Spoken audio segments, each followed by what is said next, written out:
This week, I've been thinking about allyship.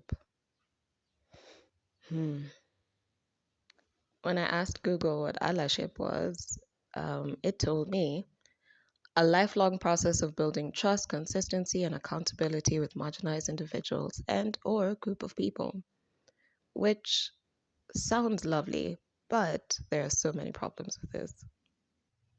So this allows a lot of people in a position of privilege to bypass the very important work of internal interrogation about your own privilege, how you contribute to systems of oppression, how much space you take up in society, and figuring out how to reduce those spaces because the entire focus is on external actions.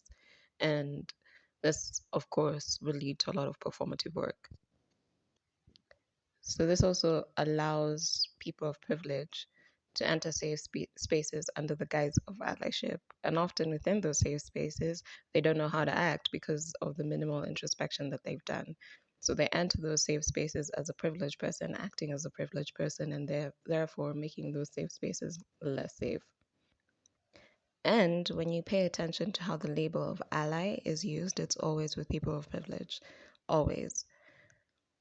Some of the most marginalized groups, when they advocate for themselves, they automatically benefit the people around them, even when those people have more privilege than they do. For example, nobody has ever referred to black trans women as allies to racial justice causes. No one has ever referred to disabled people as allies in the fight for better healthcare. Nobody has ever referred to it's always a cis person that's an ally to trans people. It is always a straight person that is an ally to queer people. It is always a white person that is an ally to racial justice movements. And on that note, and it is always men who claim to be feminist allies, which feminist allies are just idiotic because why can't you just be a feminist? When it comes to groups and different entities, such as schools and corporations claiming allyship, it is usually a performative diversity or inclusion efforts that really give the same energy as thoughts and prayers.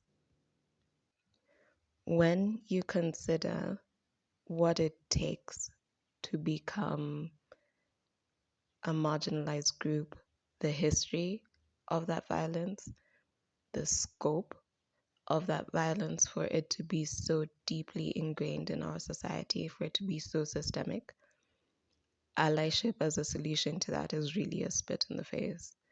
Allyship is the moral masturbation of the privileged.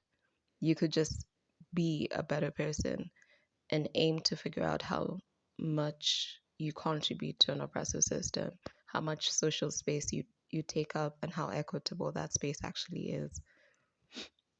And while doing that work, not center yourself.